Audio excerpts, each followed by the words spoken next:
Culture TJ, le podcast. Attention please. This is the last call for Amtrak Stella Train 2162 en route to Boston South Station with intermediate stop. Les témoins de Jéhovah attendent le paradis dans un véritable enfer. C'était le slogan, hélas véridique, d'une association anti-secte. Effectivement, l'association des témoins de Jéhovah est dans l'attente d'un Armageddon imminent depuis plus d'un siècle, et pendant ce temps, ils se soumettent à une forme d'esclavage moderne, dictée par la Watchtower Bible and Tract Society, qui les oblige au quotidien à se soumettre à un ensemble de règles, de lois et une culpabilisation permanente. Le paradis, qu'est-ce que c'est pour le témoin de Jéhovah, puisque c'est son objectif ultime, entrer dans le paradis. Je l'ai déjà dit, je le répète, le témoin de Jéhovah a une peur bleue de la mort, et pire, il craint que son Dieu, le Dieu qu'il adore, ne l'exécute à Armageddon. On est donc dans une forme de rapport conflictuel avec la divinité jéhoviste. Paradis vient du latin paradisus, du grec paradeisos, c'est-à-dire parc ou jardin, mais en fait ça viendrait du mot pardèse, un mot d'origine iranienne, qui signifie plutôt parc clos où se trouvent des animaux. Et quand vous regardez les illustrations des témoins de Jéhovah, vous tombez sur une série de dessins et d'images qui illustrent la quasi-totalité de leurs publications, qui sont d'une naïveté honnêtement gênante.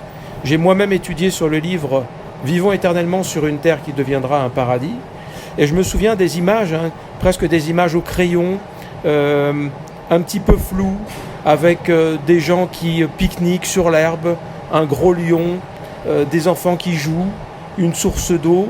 Il y a toujours une espèce de banquet, vous savez, ça rappelle « The Fruit of the Loom », les t-shirts qui étaient à la mode dans les années 80.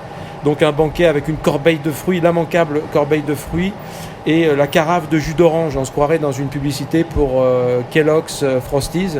On est donc sur une vision très puérile, très enfantine du paradis. On est dans une comptine pour enfants. Il y a toujours aussi un musicien, un gars qui joue de l'accordéon, une nappe à carreaux. Et les témoins de Jéhovah s'imaginent volontiers vivre dans ce paradis. Et on vous dit, si vous avez la chance de passer vivant à Armageddon, vous entrerez directement, mais sinon, Dieu te ressuscitera et tu y vivras avec les proches que tu as perdus et que tu as aimés. C'est un tableau effectivement idyllique et enchanteur. Qui ne signerait pas pour un tel scénario ? Il faut quand même rappeler une chose, c'est que les témoins de Jéhovah sont une religion juive. Une religion juive en ce sens, déjà de par le nom du Dieu qu'ils servent, Yahvé ou Jéhovah, qui est le Dieu tribal et clanique d'Abraham, c'est-à-dire un Dieu qui a pris sous son aile un peuple et qui a littéralement démoli toutes les autres tribus pour les installer en terre promise. Donc, utilisation conjointe du nom de Dieu, même si les Juifs n'osent plus le prononcer, mais c'est bien le tétragramme, c'est bien lui. Et surtout, les témoins de Jéhovah partagent avec les Juifs l'espérance d'une résurrection terrestre, alors que toutes les autres religions, à ma connaissance, que ce soit les orthodoxes, les musulmans, les mormons, les évangélistes, les baptistes, pensent que la résurrection est céleste. Et d'ailleurs, en tant que témoin de Jéhovah, il faudrait quand même s'interroger sur le fait que pour justifier notre espérance d'une vie sur terre, on ait besoin d'aller chercher Psaume, verset 37, versets 10 et 11, bien connus, on les prend en permanence. C'est-à-dire que pour justifier une espérance de vivre sur terre, on va chercher un vieux psaume, alors que ce psaume, les justes posséderont la terre et vivront sur elle, ou les humbles posséderont la terre, c'est un psaume qui, dans le contexte, parle de la terre promise, et pas de la terre en tant que planète. Parce que Jésus lui-même n'a parlé que du royaume des cieux, dans tout son ministère. Donc, dans les évangiles, on vous parle du royaume des cieux, les places dans la maison de mon Père sont nombreuses, dit Jésus, et ensuite, même Paul, Pierre ou Jacques ne parleront jamais d'une espérance de vivre sur terre. Donc, n'est-ce pas un peu paradoxal de devoir aller chercher un seul psaume qui est un peu l'arbre qui cache la forêt pour justifier l'espérance de la Watchtower, c'est-à-dire vous allez vivre éternellement dans un paradis terrestre. Et vous avez sûrement, comme moi, entendu filer cette métaphore dans bien des discours. La fenêtre qui donne sur le paradis a tendance à se salir avec les intempéries de la vie, avec les difficultés. Il faut la nettoyer souvent pour garder une vision claire, nette et limpide du paradis. Et donc on vous dit que pour nettoyer votre fenêtre spirituelle, il faut faire quoi? Il faut étudier la Bible, il faut la lire, et il faut assister aux réunions des témoins de Jéhovah. Le problème, c'est que, je vais dire, au cours de ces 5 dernières années, il y a eu un pourrissement de la notion de paradis chez les témoins de Jéhovah. Et je vais vous expliquer ce que j'entends par là. Donc au départ, on se projetait tous dans le paradis. Vous vous souvenez des conversations avec les frères et sœurs? Et toi, tu vivras où dans le paradis? Ah ben moi, j'irai vivre sur une île en Polynésie. Et toi? Ah moi, je me construirai un chalet dans une montagne. Et puis j'apprendrai la musique parce que j'ai pas eu l'occasion de le faire. Vous voyez, c'était cette vision-là, intéressante, et on avait envie d'y être quelque part. Et progressivement, vous en avez été, vous aussi, des témoins, on est passé sur une vision de labeur dans le paradis. C'est-à-dire qu'on a commencé par vous dire « Ah, mais attention, on n'est pas sûr qu'on pourra vivre où on voudra ».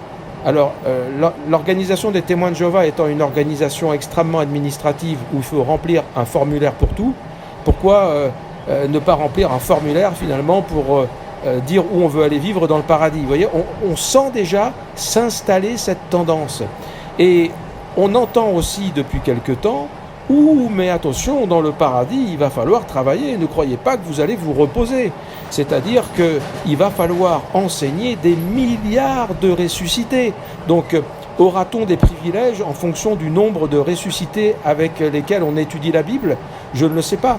Mais donc, on est passé d'une vision idyllique et enchanteresse du paradis, une vision de paix et de repos, vous voyez, je me reposerai dans le paradis, à maintenant, attention, il va falloir travailler, ce seront les princes qui régneront, donc les princes étant, si j'ai bien compris, ceux qui aujourd'hui forment l'organisation terrestre de Dieu, du moins à ce qu'ils disent, c'est-à-dire les gens qui sont à Warwick pour le moment. Donc en fait, on se retrouvera dans le paradis, dirigé par la même organisation stakhanoviste, qui demandera à ceux qui sont passés vivants à Armageddon de ne pas compter leurs efforts, d'enseigner le plus possible et de faire preuve d'abnégation pour ne pas aller vivre dans un premier temps là où peut-être ils auraient envie de vivre, mais vous comprenez, il y aura beaucoup de travail. Alors, cette nouvelle explication ou cette nouvelle projection, elle est complètement croquignolesque, parce que la Bible elle-même, dans le livre de Jean, donc dans l'Apocalypse, dans la vision de Jean, dit une chose claire, il y aura de nouveaux rouleaux ouverts. Donc si on doit ouvrir de nouveaux rouleaux, ça veut dire que de nouvelles instructions seront données. Donc c'est pas la peine d'anticiper, comme le font en ce moment certains témoins, en disant ce sera comme ci, ce sera comme ça, parce qu'en fait ils n'en savent rien. Donc vous voyez, tout ça, ce sont des élucubrations gratuites et qui quelque part minent le moral des frères et sœurs, parce que le paradis n'est déjà plus ce qu'il était.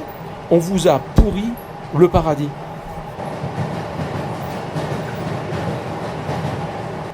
En fait, pour terminer, si le roi Midas était célèbre dans la mythologie grecque pour transformer en or tout ce qu'il touchait, l'organisation des témoins de Jéhovah a le don, alors qui dans ce cas-là n'est pas divin, de corrompre et pourrir tout ce qu'elle touche.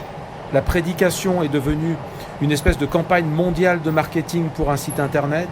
Le culte est devenu l'adoration idolâtrique du collège central. Et la promesse du paradis, la plus belle chose que Dieu place devant les hommes et que Jésus-Christ a offert à son compagnon d'exécution, a été transformée en une perspective de camp de travail sous les ordres des mêmes Américains. Bon courage, chers témoins de Jéhovah. Souviens-toi de moi, Jésus, quand tu reviendras comme roi. Je te le promets. Aujourd'hui, tu seras au paradis avec moi.